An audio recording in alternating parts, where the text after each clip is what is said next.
a Igreja de Cristo e as deficiências da fé.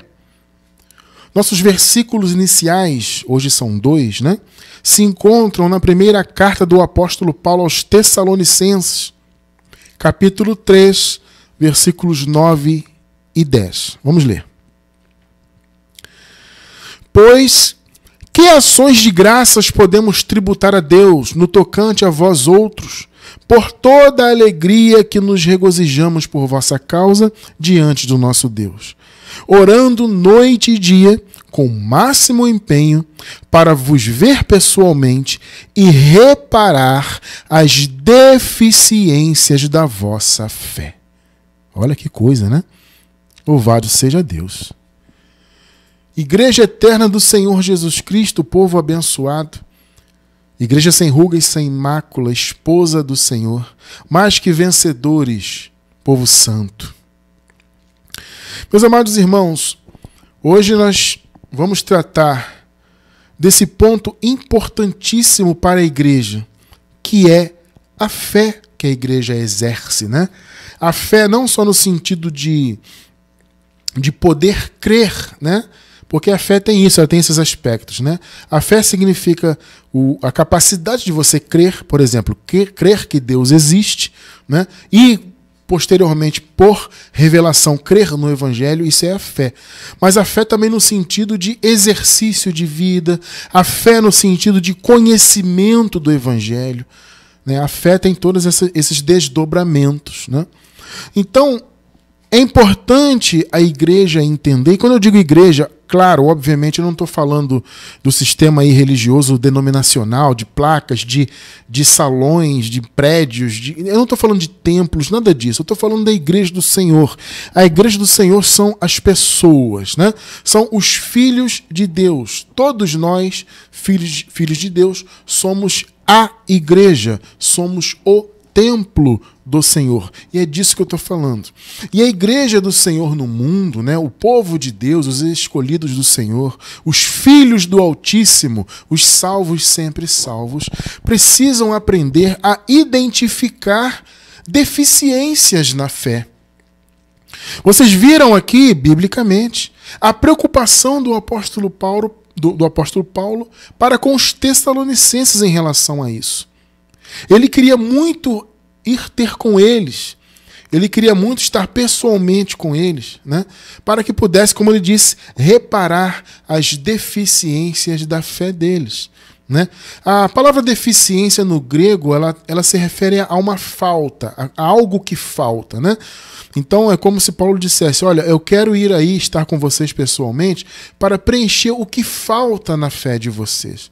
Amados, os Tessalonicenses, eles trouxeram, né, muita alegria para o Paulo, né, alegria em termos ministeriais, porque os Tessalonicenses, pelo que nós podemos ver, inclusive nesse contexto aqui que acabamos de ler, era uma igreja realmente firmada na fé, uma igreja de amor, né, e o apóstolo Paulo, na impossibilidade de ir ter com eles, aqui no contexto, ele enviou Timóteo, né, e ele recomendou Timóteo, falou sobre Timóteo na carta, né?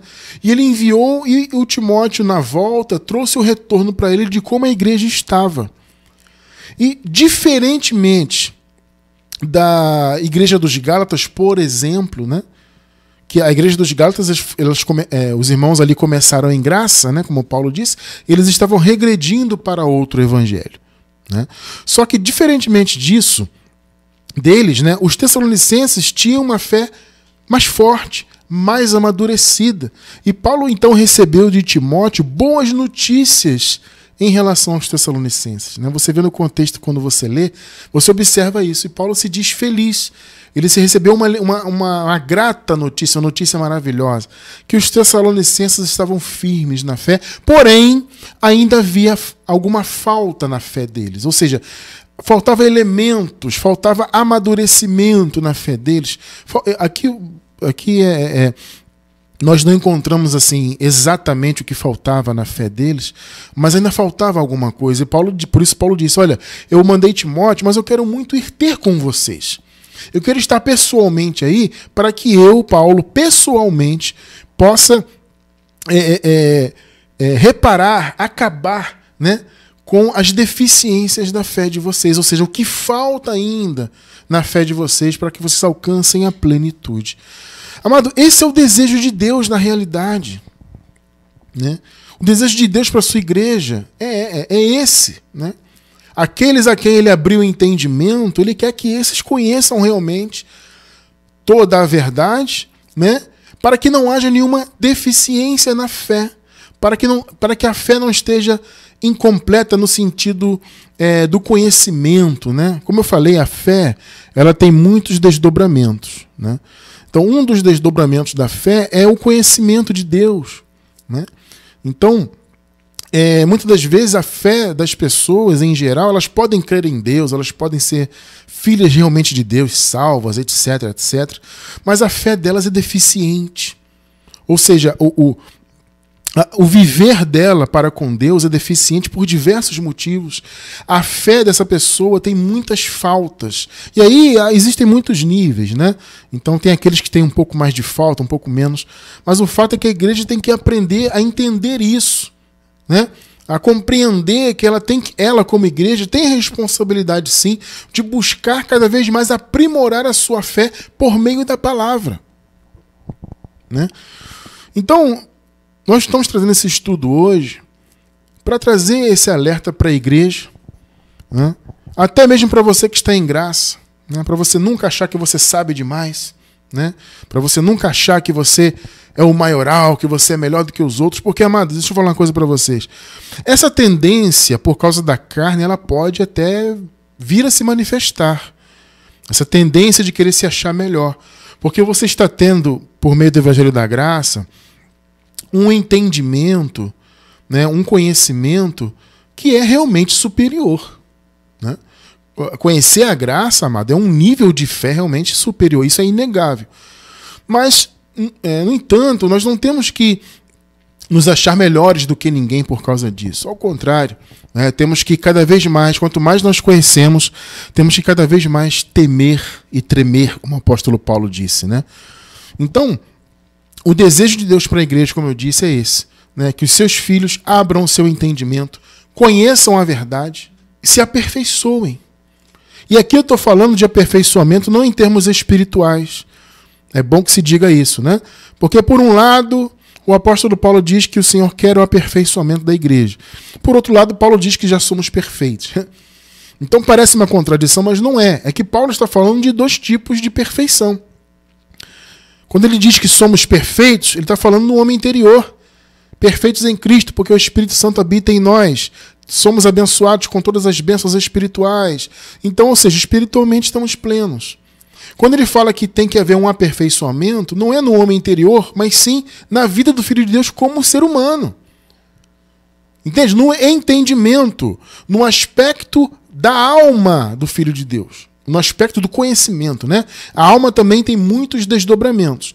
E um dos desdobramentos da alma é o conhecimento.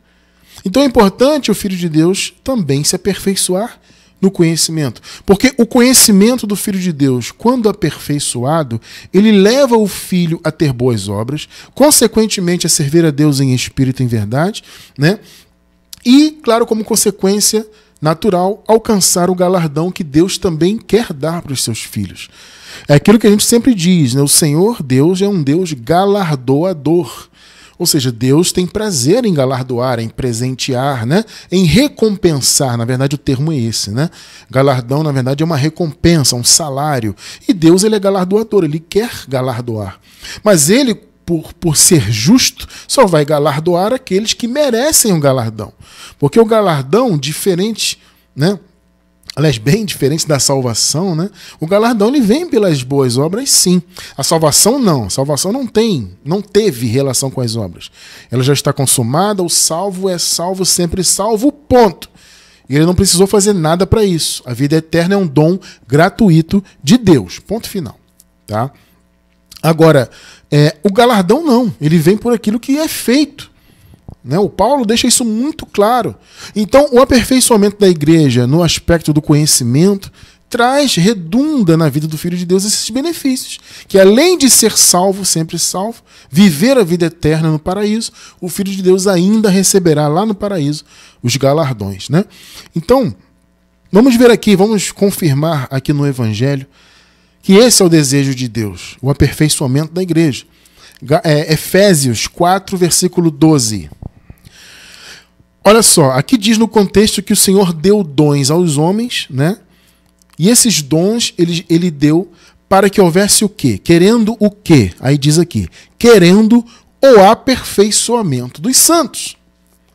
Então o Senhor selecionou pessoas e deu dons a essas pessoas. Como diz, deu uns para apóstolos, outros para profetas, outros para evangelistas, pastores, mestres, como diz o contexto. E o Senhor deu esses dons para que a igreja fosse aperfeiçoada por meio desses dons. Então, querendo o aperfeiçoamento dos santos para a obra do ministério, para a edificação do corpo de Cristo. Então você vê que há um desejo no coração do nosso Pai, do Pai dos nossos espíritos, que nós, como filhos dele neste mundo, tenhamos um aperfeiçoamento em nosso conhecimento. Ele quer o aperfeiçoamento dos santos dele. Ele quer o aperfeiçoamento da igreja. Deus não quer que a igreja tenha deficiências na sua fé, né? Então, abençoados, vamos caminhar um pouquinho mais nesse conhecimento aí, né? A nossa fé, ela tem... É um processo, né? Primeiro acontece o que eu costumo dizer que é um estalo inicial, né? Aquela revelação impactante no início, né? Quando o seu entendimento é aberto para a graça. Então esse é o primeiro momento da fé, né? Só que essa fé, ela tem que ser desenvolvida, né? Ela tem que ser amadurecida. Por isso que eu digo que eu sempre digo isso, né? Quando as pessoas entram em contato com a gente, irmão, estou conhecendo a graça, estou muito feliz, mas ainda estou cheio de dúvidas.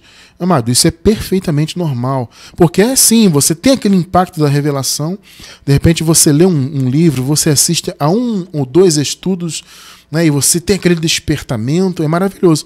Mas há muitas dúvidas, né? Então, a sua fé tem aquele início, mas você vai seguir amadurecendo esta fé. A fé, primeiro, ela veio de dentro para fora, né? É como diz o Evangelho, a fé vem. E o vem, a palavra vem, no grego, ela aponta para algo que vem de dentro para fora, né? Ou seja, a fé é um dom que já está no Filho de Deus. Todo filho de Deus, ele já nasce com o dom da fé. Tá? E quando ele ouve o Evangelho, e quando Deus quer abrir o entendimento dessa pessoa, porque é Deus que abre, né? Deus abre então o coração do filho dele e a fé vem, ela se manifesta na mente do filho de Deus. Então tem aquele primeiro impacto, mas tem que haver um amadurecimento. E é o que Paulo fala aqui. Filipenses capítulo 2, verso 12. Olha só que interessante. Assim, meus amados, como sempre obedecestes, não só na minha presença, porém, muito mais agora na minha ausência. Que maravilha, né? Aí ele disse... Assim como vocês fazem isso, assim como vocês são obedientes, desenvolvei a vossa salvação. Olha aí, amado. Com temor e tremor. É desenvolver a salvação. O que é isso? Algumas pessoas interpretam essa passagem de maneira bastante equivocada, né, obviamente, dizendo que desenvolver a salvação é você lutar para ser salvo. Ó, irmão, você desenvolva a sua salvação. Sabe, tem que jejuar, tem que ser fiel dizimista, tem que subir ao monte, tem que cumprir os mandamentos, tem que tomar a Santa Ceia para você ser salvo, desenvolver a salvação. Não é isso que Paulo está falando. O Paulo está falando de algo que o povo já tinha ali, e nós já temos. A salvação no entendimento. Tá? Lembrando que a salvação que vem na mente não é salvação eterna. Tá? Quando você ouve o Evangelho, você crê com o coração e você confessa Jesus, é quando a salvação alcança o aspecto do conhecimento da sua alma. Então, Paulo não está falando de salvação eterna. Ele está falando de algo que eles receberam como igreja, a salvação da mente, e que eles tinham que desenvolver a salvação da mente. Isso é sinônimo de desenvolver a fé, a mesma coisa. Porque a salvação da mente vem por meio da fé. Então, desenvolver a salvação é desenvolver a fé. É você amadurecer, é você crescer, é você evoluir na sua fé. É o chamado para a igreja. Agora, veja, amado, o interessante disso aqui, desse versículo que nós acabamos de ler, que o desenvolvimento da nossa salvação na mente, né, ela tem muito de um esforço nosso. Você percebe no versículo que Paulo fala, olha, assim como vocês são obedientes, desenvolvam a salvação de vocês. Então, veja bem, alcançar a salvação da mente, obviamente, não depende de nós. Isso vem pela graça. Deus é que abre o nosso entendimento. Nós sabemos disso. Então eu entendo dessa maneira. Eu entendo que a fé, num primeiro estalo, quando o coração se abre, é Deus que agiu ali, obviamente. Mas o desenvolvimento dessa fé, pelo menos em parte, depende de nós. Eu sei que parece contraditório, né? Falar que algo dependa de nós, mas eu estou falando em termos de querer, de buscar conhecer. O Paulo falou isso aqui, você vê claramente o que Paulo está falando. Você vê claramente que é um chamado à igreja. Igreja, desenvolvam a salvação de vocês. Então vocês receberam a salvação da mente, o Senhor Deus abriu o entendimento de vocês para o Evangelho, então desenvolvam essa salvação. Efetuem, né, algumas versões bíblicas aparece efetuem a salvação. Isso tem um sentido tanto de você colocar a fé em prática no seu dia a dia, como você buscar conhecer mais de Deus. Né? Como diz a palavra, conheçamos e prossigamos em conhecer o Senhor. Sabe? Então existe sim uma responsabilidade do Filho de Deus em querer buscar conhecimento. Não é buscar salvação, não é buscar posição espiritual, é buscar conhecimento.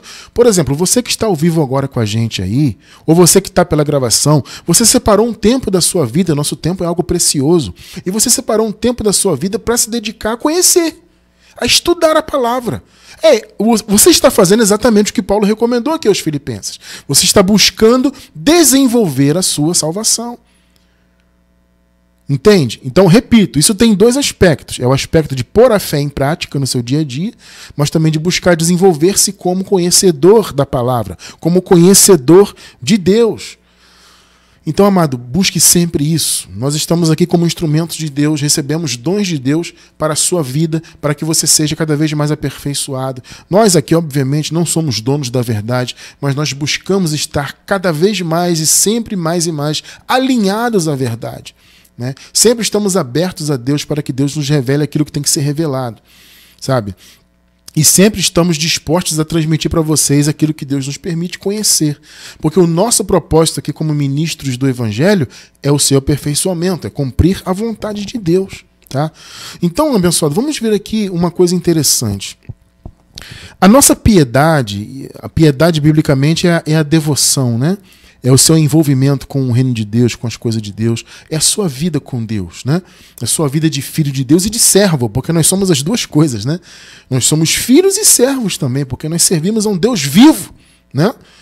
Essa nossa devoção, a piedade que nós temos, ela acontece realmente como, dentro de um processo.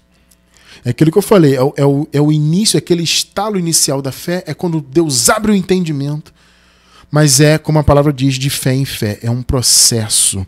Então eu quero que você entenda isso. Esse processo de conhecimento, de busca, de estudo, de experiência com Deus, etc., isso é uma forma de você retirar da sua vida as deficiências da sua fé.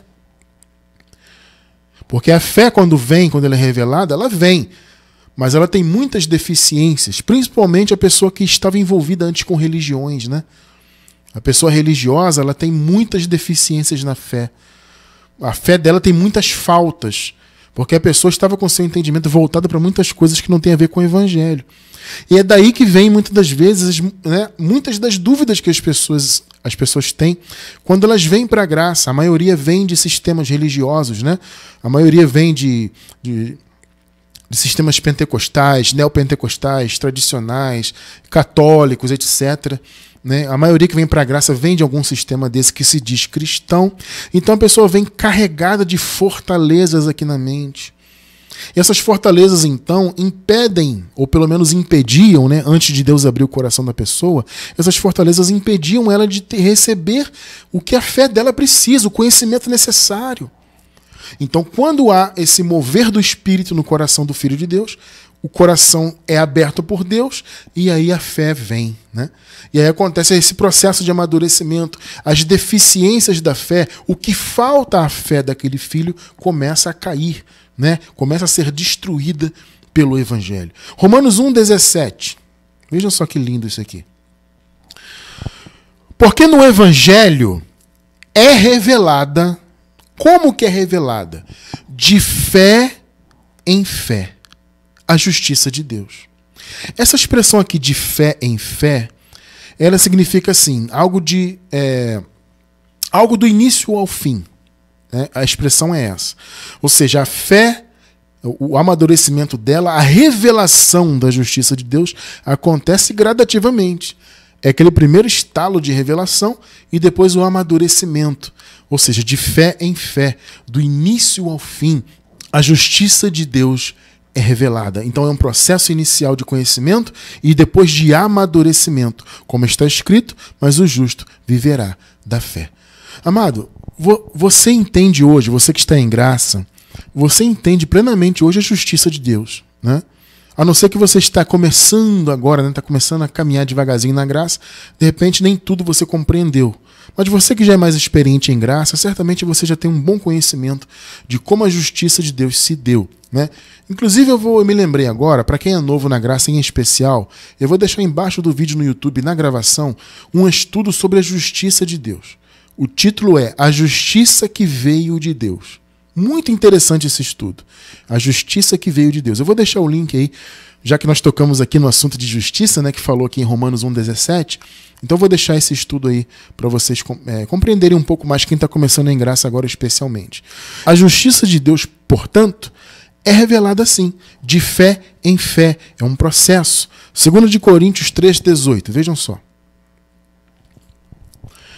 Mas todos nós, com o rosto descoberto, aqui no contexto é aquela questão do véu, né? O véu estava nos olhos quando éramos religiosos. O véu, na verdade, não estava só nos olhos, né? Inclusive, o véu estava em toda a cabeça. A palavra véu aponta, né? Apontava porque está se referindo àquele momento passado, né? Então, apontava, historicamente, para uma túnica que cobria toda a cabeça naquela época. Então, Paulo fala, todos nós com o rosto descoberto, ou seja, sem o véu, com o véu retirado, refletindo como um espelho a glória do Senhor. Olha só, amado, o processo. Somos transformados imediatamente? Não. Somos transformados de glória em glória, na mesma imagem, como pelo Espírito do Senhor. O trabalho que o Espírito Santo faz por meio da palavra é nos transformar a imagem de Cristo de glória em glória. Então é um processo, é algo realmente gradativo. Repito, é aquele primeiro estalo da fé, aquela fé inicial que vem, né? Ela vem por ouvir e depois começa o processo. De fé em fé, a justiça de Deus vai sendo revelada. A justiça é a graça, entende, amado? A graça é revelada, né? De fé em fé, e nós vamos sendo transformados no Senhor de glória em glória. Então é um processo de crescimento, de amadurecimento, de modo que as deficiências da fé venham cair por terra. Ou seja, de modo que a fé venha a ser preenchida com aquilo que lhe falta. O desejo de Paulo em estar pessoalmente com os Tessalonicenses era justamente isso, para preencher aquilo que ainda faltava neles.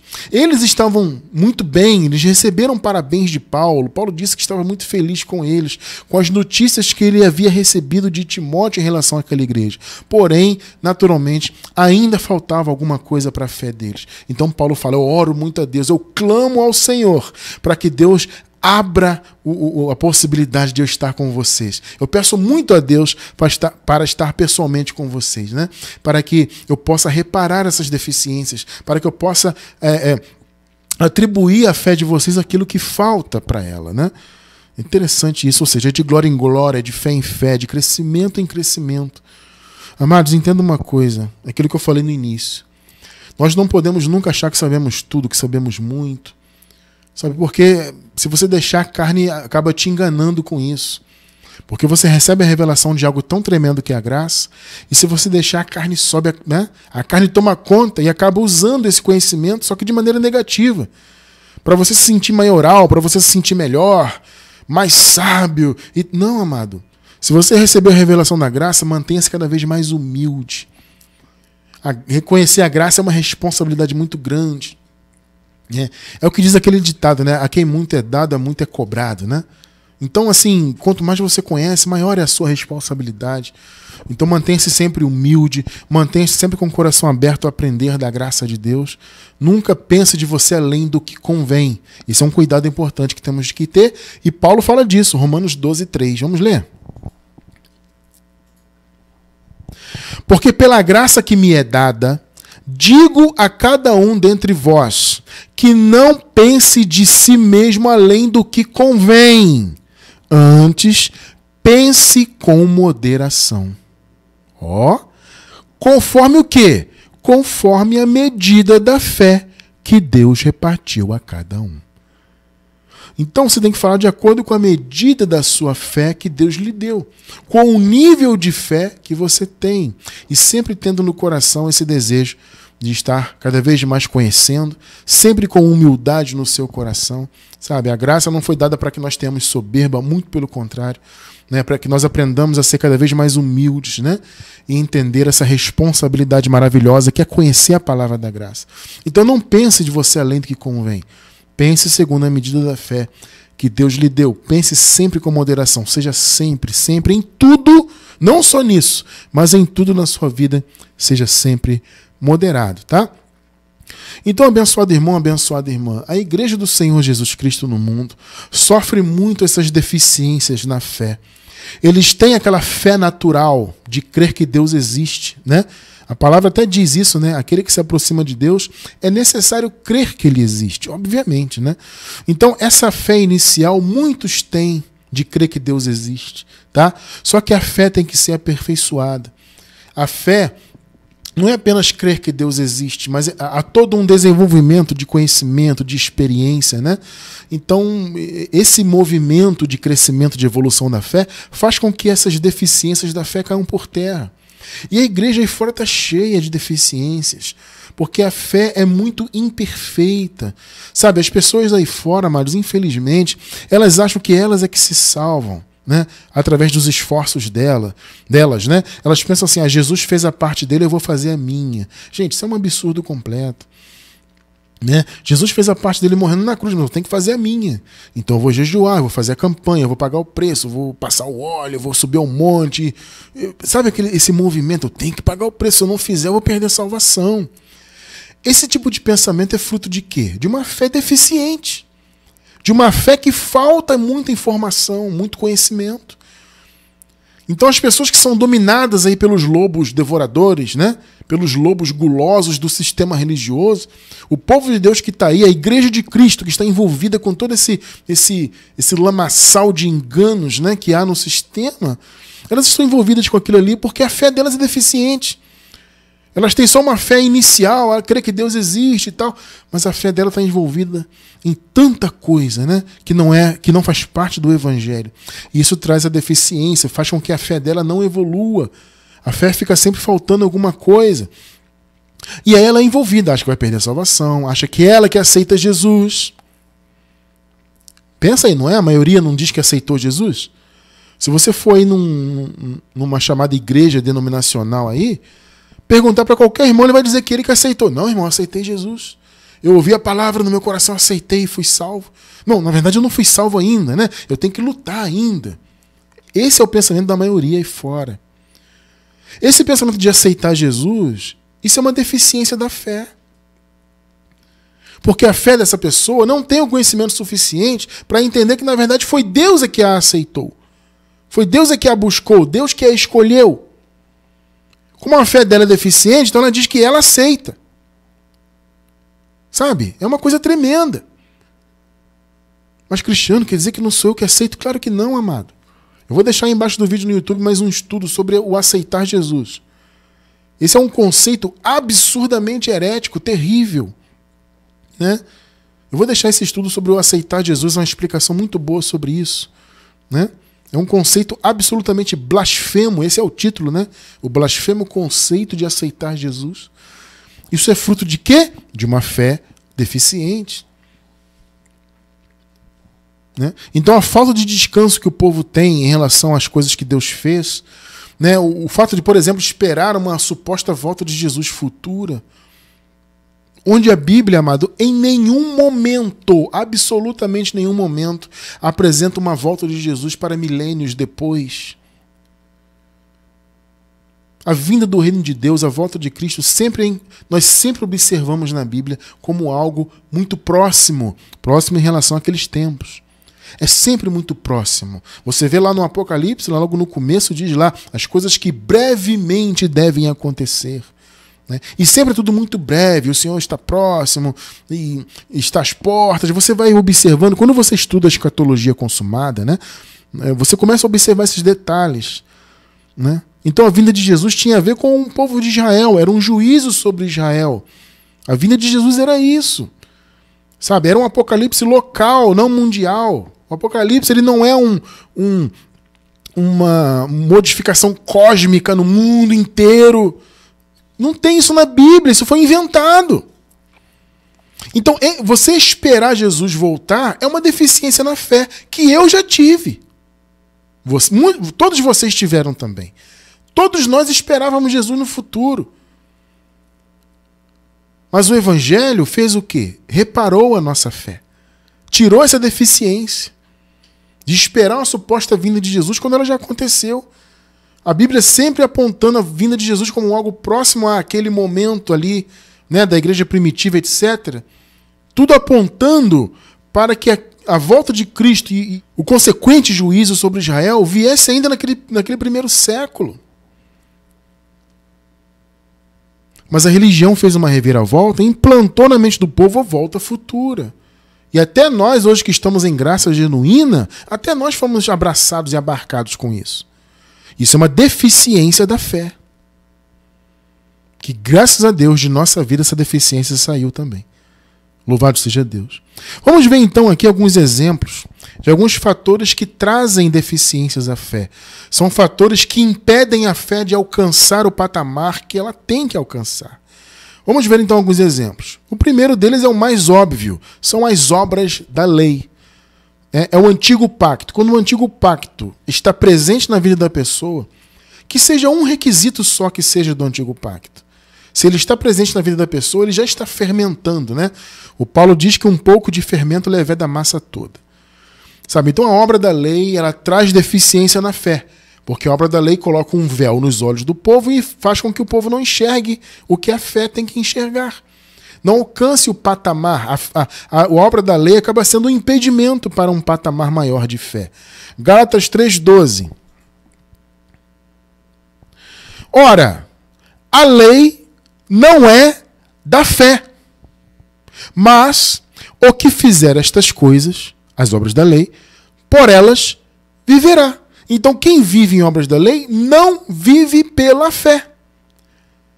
Percebeu que são dois caminhos absolutamente distintos? Ou você vive em obra da lei, ou você vive na fé. E por ela e para ela. Não tem meio termo. Mas a religião aí fora inventou um meio termo. Um pouquinho de lei e um pouquinho de fé. Não, a lei não é da fé. Entende? Percebe então que a lei, em suas obras, em suas práticas religiosas, ela acaba sendo um impedimento? Ela se caracteriza como um impedimento à fé plena? 2 Coríntios 3,14. Mas, e aqui também no contexto de 2 Coríntios, também está em evidência o antigo pacto, os ensinamentos de Moisés. Paulo fala claramente isso aqui, né? Mas os seus sentidos, ou seja, daqueles que estavam envolvidos com a lei lá, os seus sentidos foram endurecidos. Olha só, mas do sentido aqui é a visão.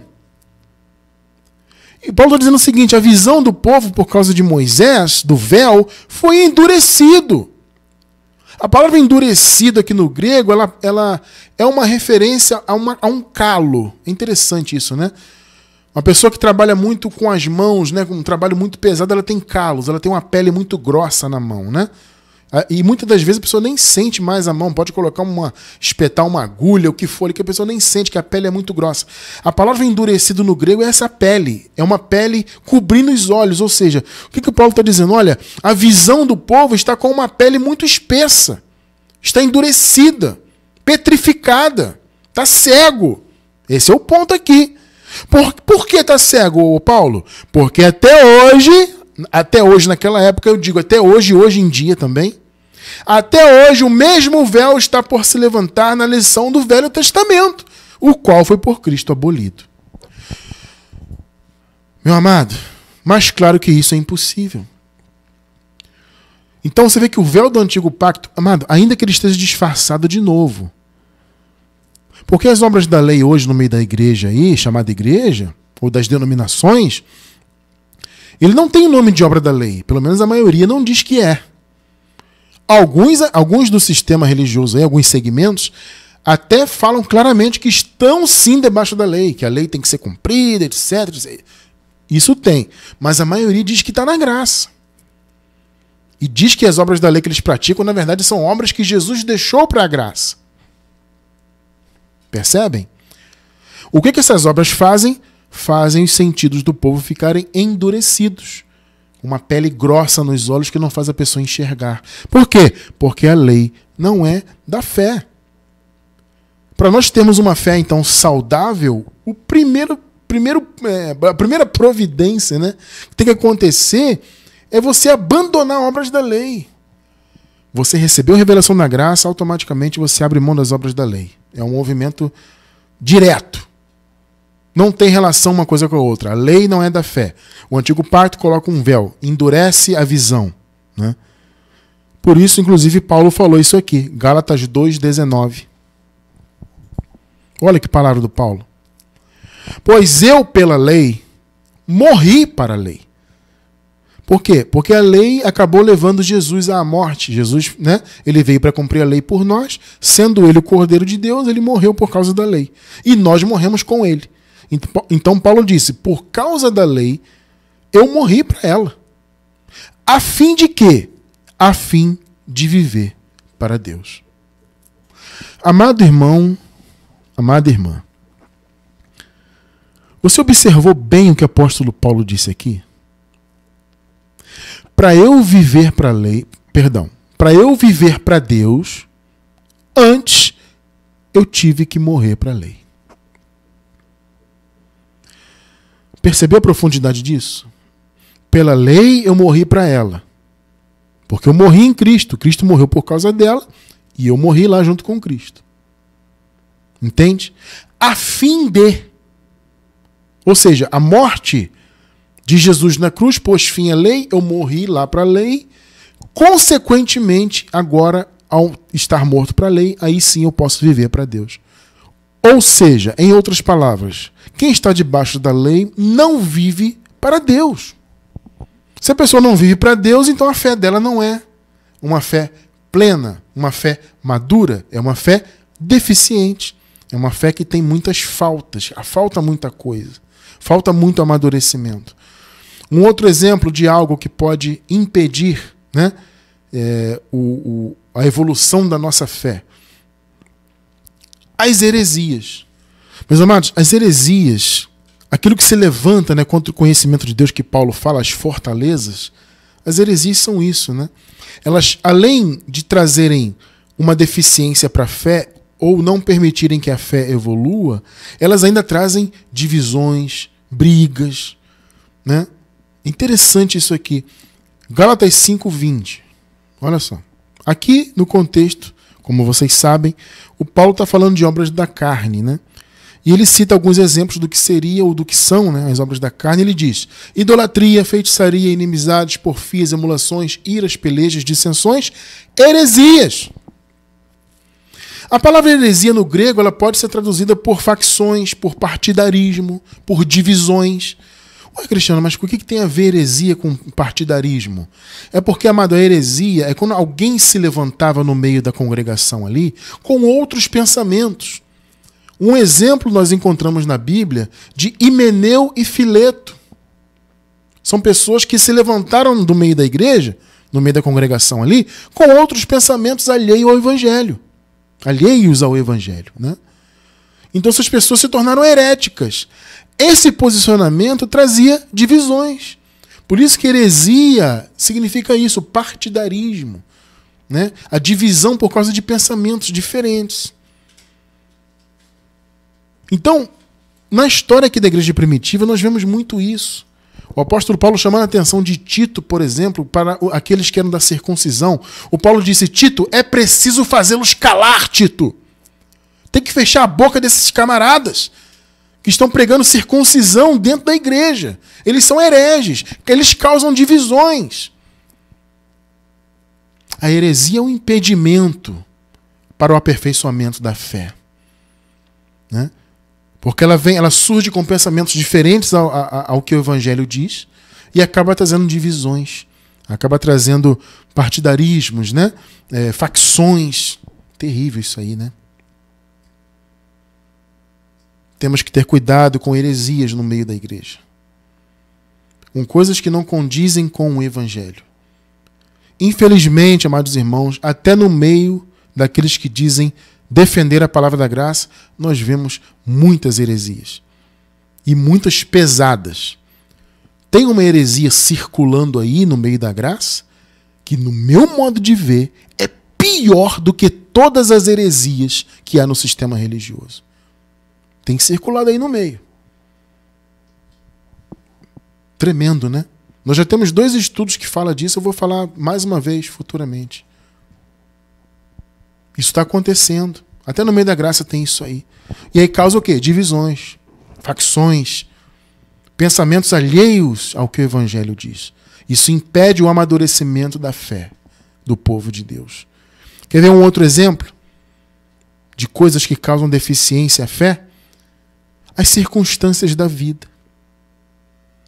Nós temos que ter muito cuidado, porque as circunstâncias da vida podem causar, sim, um impedimento à evolução da fé e manter a fé deficiente. Como assim, irmão Cristiano? É porque, amados, veja bem, todos podemos passar por momentos, né, difíceis, circunstâncias complicadas, e muitas pessoas sucumbem a isso. Entende? Muitas pessoas deixam de crer ou começam a questionar e deixam a tristeza dominar de modo que ela se afasta da sua piedade em relação a Deus porque está passando uma circunstância difícil na vida. Amado, isso não pode acontecer. Porque se você passa um momento difícil na tua vida e você por causa disso deixa a sua fé de lado, a sua fé vai ficar deficiente. Entende? A circunstância ruim na vida, ela não pode ser um impedimento à evolução da sua fé. Ao contrário. Veja só o que Paulo fala. Olha que interessante. 2 de Coríntios, vamos ler o capítulo 4, os versículos 17 e 18. Vejam só. Porque a nossa leve e momentânea tribulação produz para nós um peso eterno de glória muito excelente. Amado, olha o que Paulo está dizendo. Se você for ver a história do apóstolo Paulo, você vai ver que o que ele passou não foi nada leve, não. Foi pesado. Mas a visão dele em relação àquelas circunstâncias difíceis que ele passava é que elas eram leves e momentâneas. Entende? Ou seja, o Paulo em momento algum permitiu que as circunstâncias difíceis na vida dele o impedissem de evoluir na fé, de exercer o seu chamado como ministro do Evangelho.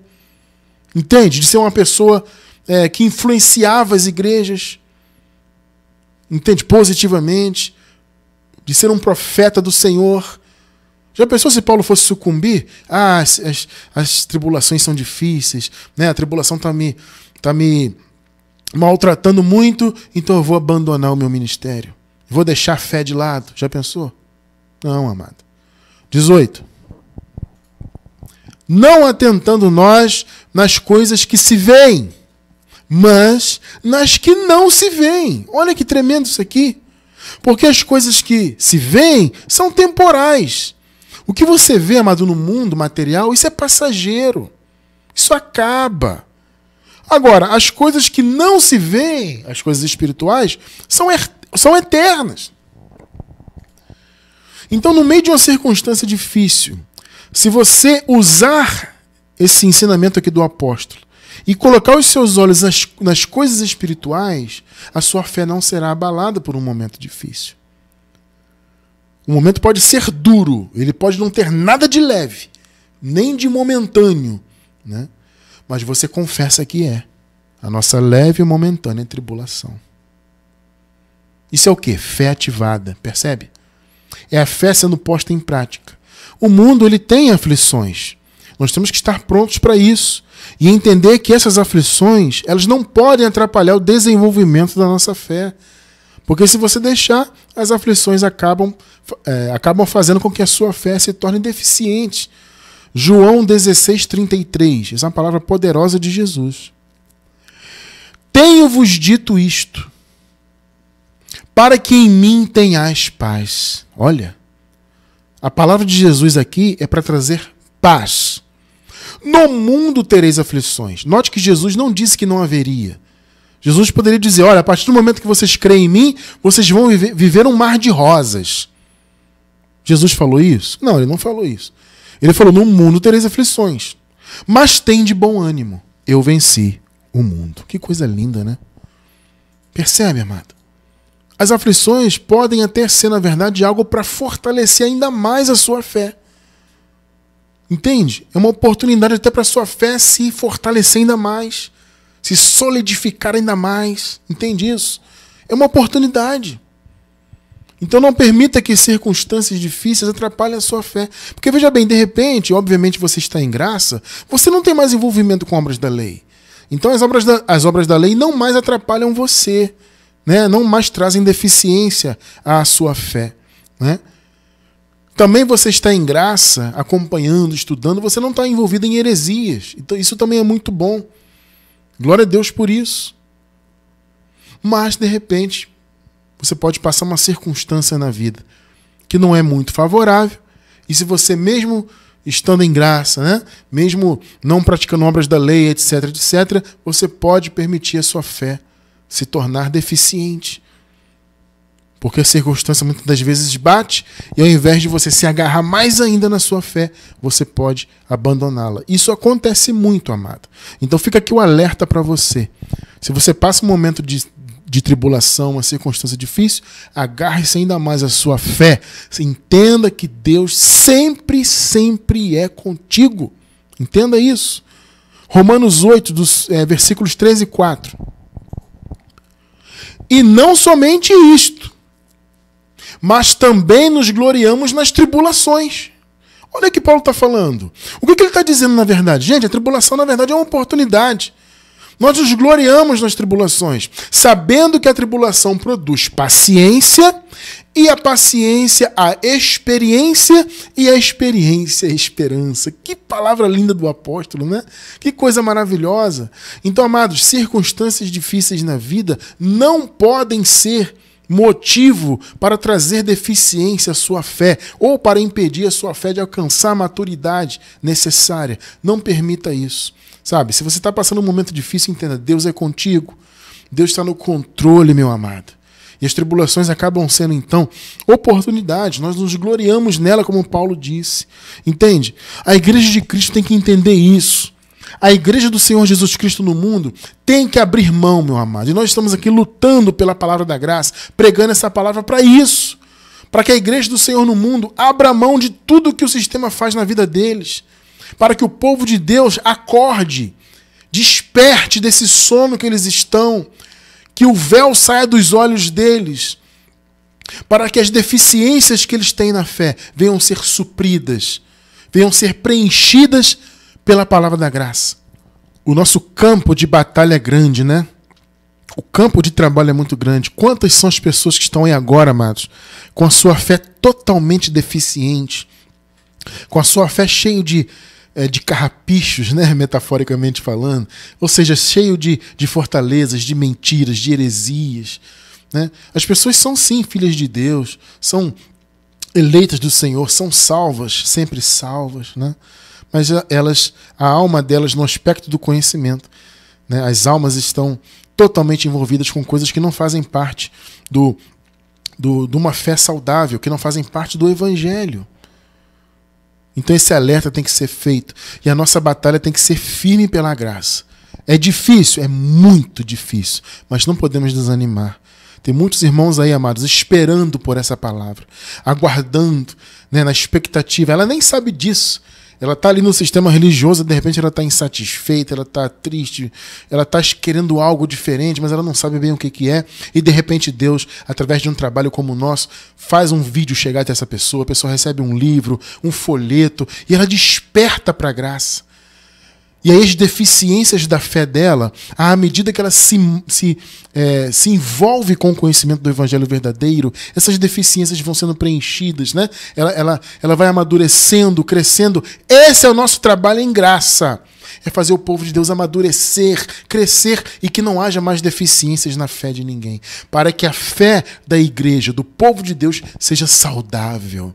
E eu encerro com Tito, capítulo 1, verso 13. Olha o que Paulo fala para o Tito aqui. Tal testemunho é verdadeiro.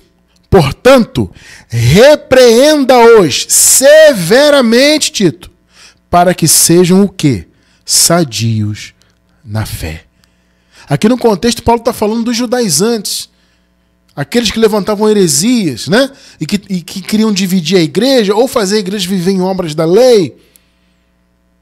Paulo falou, Tito, é preciso tapar a boca deles e é preciso repreendê-los severamente para que sejam sadios na fé. Esse é o nosso chamado. É termos uma fé saudável, sem faltas, né? Plena. Entende? Para que o nosso envolvimento com Deus, né? Com as coisas de Deus, para que a nossa piedade seja maravilhosa, seja recompensada, né? Como eu disse no início, Deus é um Deus galardoador. Então o nosso envolvimento com a obra de Deus, com as coisas de Deus, amados, tem que ser realmente com uma fé perfeita, uma fé sem deficiências, uma fé sem faltas, uma fé madura. Esse é o nosso chamado, sermos sadios na fé. E o nosso trabalho aqui é para isso. É para que a minha fé, da minha esposa, e a sua fé que acompanha o nosso trabalho, que está sempre aí crescendo em graça conosco, para que a nossa medida de fé seja realmente saudável e cada vez mais saudável, cada vez mais amadurecida, cada vez evoluindo mais para a honra e glória do Senhor Jesus Cristo.